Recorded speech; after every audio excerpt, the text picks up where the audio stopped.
He lifted the little silver boat of gravy like it was a joke and poured it over my head, slow and careless, warm and slick, running into my collar while his badge caught the light like it owned the room, and every fork in the Silver Fork diner paused midair while I sat there tasting salt and pepper and humiliation and thinking, so this is how a man tells you your place in a town he thinks he runs. My name is Nia Carter. I moved to Maple Bridge for quiet, a small porch with hydrangeas and a stack of library books. A life that didn't smell like emergency rooms and eviction notices and backroom deals because I cover those things for a living, and I thought maybe a new zip code would rinse some of that off my spirit. But that day, Officer Brett Nolan, late 30s, gym shoulders, pale eyes that calculate before they blink, leaned over my table with a voice like he was doing me a favor. And when I said no, when I said please let me eat in peace, he chose gravy and laughter and the slow clap of boots leaving a door swinging. And yeah, that happened. I paid with shaking hands, drove home with a towel around my neck, stood under hot water until it went tepid, cried once like a hiccup and stopped because crying is the pressure valve, but it's not a plan. So I pulled on black slacks and a blouse, put my hair up, drove to the precinct that smelled like old coffee and disinfectant, and told the desk sergeant, Whitaker, salt and pepper mustache, eyes that say no before the mouth does, that I needed to file a complaint against one of his own, and I laid it out clean as a ledger. The approach, the comments, the deliberate pour meant to make me small, and he rolled a mouse in his palm like a stress ball and said something like, maybe you took it wrong, maybe it was a joke gone sideways, do you have witnesses? Do you have video? Because in places like this, procedure can be a shrug in a uniform when you're the one who's not supposed to make noise. You know what I mean, that look that files you under not worth the work. I memorized the mole on his cheek, the paper football on his desk, the exact length of the sigh he gave me in place of help, and I walked out into fall air that felt cleaner than his lobby. Sat in my car, let the stillness find me, because if a wall won't open, you don't throw yourself at it. You take out the mortar one crumb at a time. My third bedroom isn't a bedroom, it's a war room, dry erase wall, 3 monitors, locked cabinets, a chair that knows I don't move until the thing's done, and I didn't start with secrets. I started with the boring documents that tell on people while they're pretending they're fine, property and payroll and public complaints that died in drawers, divorce filings that don't say everything but say enough. And I built a picture on that white wall of a man who owned a modest house but a nicer truck and a boat. He docked 2 towns over, a marriage to Holly, who became Holly West again, and asked for a protective order that evaporated before it finished its run. And I didn't cheer at any of it, I just wrote it down. I dragged cached social posts out of the river like bottles with messages, saw Nolan with his crew at Murphy's. The same eyes, the same smile that doesn't ask for permission. And the tags gave me names that turned into histories. Luis Pena saying a taillight that worked fine at the impound lot didn't work on the roadside, and that his face met his hood while his mother's name got dragged through mud case dismissed for insufficient evidence. Carabelle saying a cruiser hummed outside her apartment for weeks after she declined a drink complaint marked unfounded. Other smaller ripples that look like nothing until you put them in a row and see the tide. Men like Nolan keep power by fear from below and loyalty from the side, and if fear is hard to hit head on, loyalty can be made expensive. So I wrote an email from a burner that wouldn't last the week, and I didn't send it to the chief or internal affairs or anyone who benefits from pretending they didn't hear it. I sent it to Bernice Long in Records, who runs the copy machine and the rumor mill with equal vigor. Subject line, quick heads up from inside body. You might want to look at Officer Nolan's overtime slips for the last 6 months, especially the ones co-signed by Sergeant Rourke. The numbers on the Benton warehouse case don't add up. Somebody looks like they're getting paid twice. Signed, a tired friend. No mention of violence, no language that makes the herd circle tight. You toss a pebble at the money and watch the ripples find the egos. For 2 days, my phone was a paperweight, then my source. A former dispatcher I helped when the department tried to grind her up and spit her out called from a number that wouldn't stick, whisper laughing that the station felt like a funeral with fluorescent lighting. Rourke's guys thinking Nolan was trying to drown him. Nolan's guys thinking Rourke was setting him up for the lieutenant slot, the Brotherhood glancing at each other like the walls had ears. And I could see him in my mind walking into the break room and feeling the air change, how silence weighs more when you expect cheers. While the house fought itself, I got to the part that makes stories into cases. I found Luis, and he didn't want to talk because why make the bruise bloom again when last time it just made the cops smirk bigger? So I shut up and let him set the pace. And there is a moment when a person realizes you're not trying to make them perform their pain. where the shoulders lift off their ears, and he gave me details. The paperwork missed the exact words, the exact shove, the way the night smelled like wet asphalt and cheap cologne. Then I found Kara, and as soon as she heard Nolan's name, her voice shook like a leaf. "He knows where I live," she said. "He parks where I can hear the engine but can't call it in. Not close enough to be illegal, just close enough to feel like a hand on my neck." And I told her she didn't have to face him to beat him, that if he came near her, we'd have it on tape, clean and legal and boring enough for a judge to trust. And I put a recorder the size of a mint in her palm and showed her the one button that matters. 2 nights later, my soup was spinning in a microwave when she whispered, "He's here." He followed me from work, and I grabbed my camera and a hair tie and drove by Muscle Memory, parked half hidden behind a line of bins with just the right angle on his unmarked cruiser. And we waited because predators like to marinate in their own power. It makes them feel like kings. And then an older woman with a dog like a loaf of bread came out, Mrs. Delgado. I'd learn later, and he moved fast like he'd just spotted prey. Cornered her on the stoop, hands cutting the air, her hand at her chest. The dog trembling, and I couldn't hear the words, and didn't need to. The posture was its own language, and when he realized she wasn't Kara, he shot a look at the window, peeled off with a tantrum of tires, and I kept the lens steady until the taillights were dots, because proof without patience gets sloppy.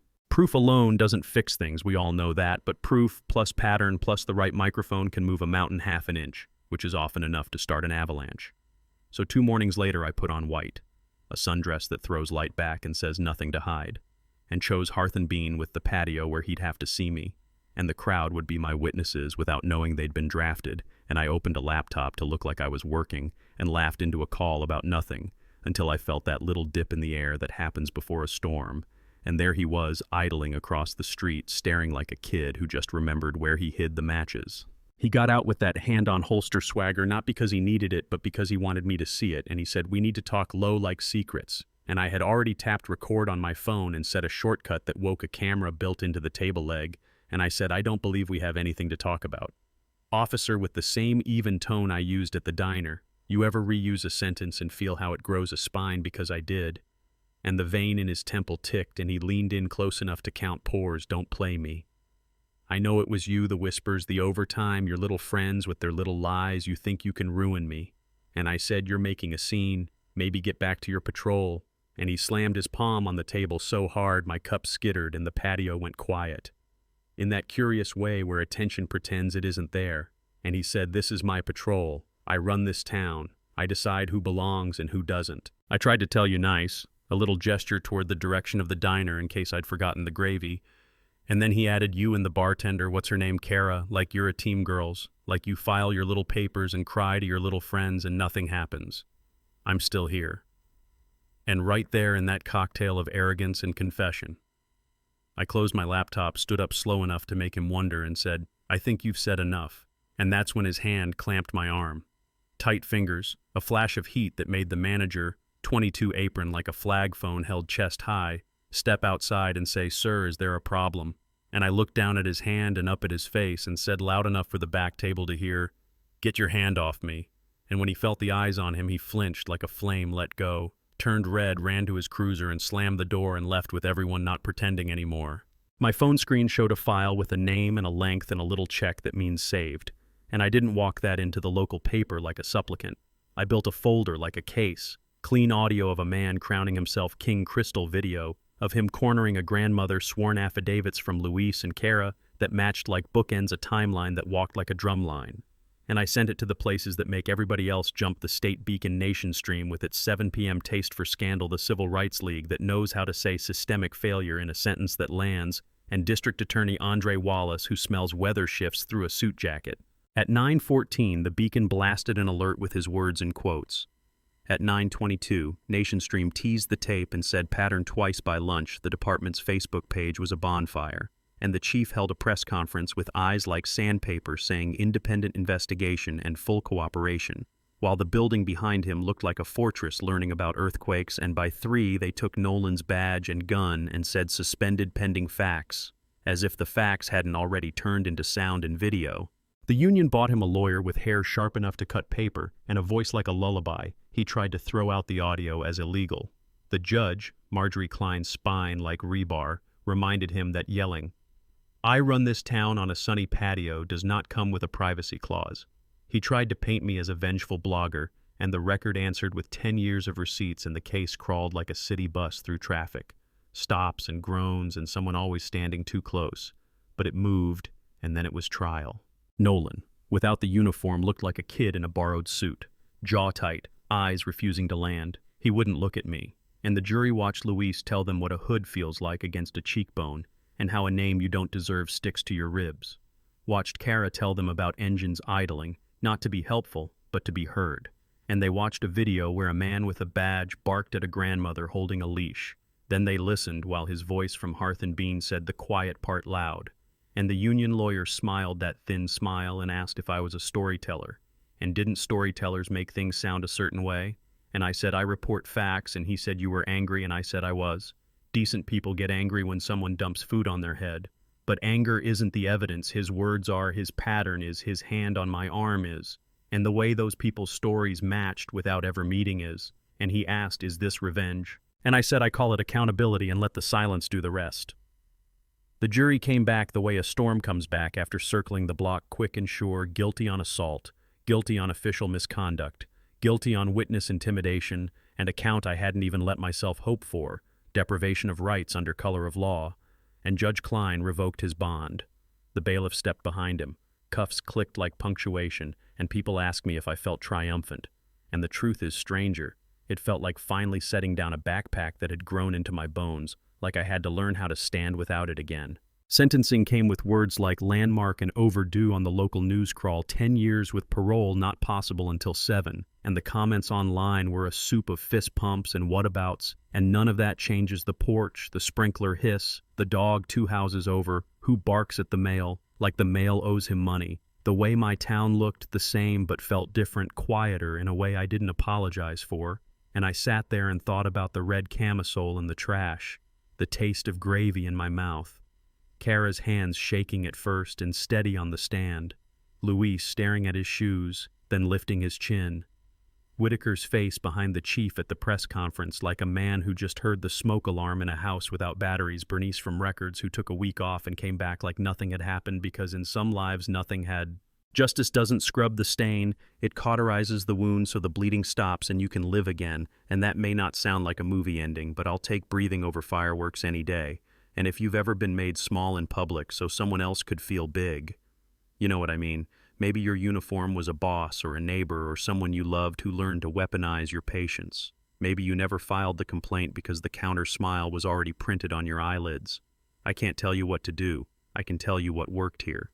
I stopped begging the wall to let me through and started pulling bricks one by one. I asked for help. I recorded clean. I told the truth where it could not be ignored. And when it was over, I let myself have quiet without asking permission. Here's the part we leave messy on purpose because life is messy and comments are where we sort it out. Was what I did justice or revenge with nicer stationery if he had shown up the next day without a press release? But with a real apology and real consequences, would I have stopped if it was your brother or your dad? In that chair, would you still say throw the book, or would you say people can change and power shouldn't be the only thing that gets destroyed? I know where I stand, but I want to hear where you stand. Tell me in the comments if you see yourself anywhere in this story. Tell me what towns like ours do to people like us. Tell me if you believe the system protects itself or if it can be pushed. Share this. If you've got a friend under a shadow who needs to hear that they're not crazy and they're not alone, and tell me, justice or revenge, where do you draw the line, and what would you have done if it was you sitting there with gravy running down your collar because, yeah, that happened, and what matters next is what we all do about it.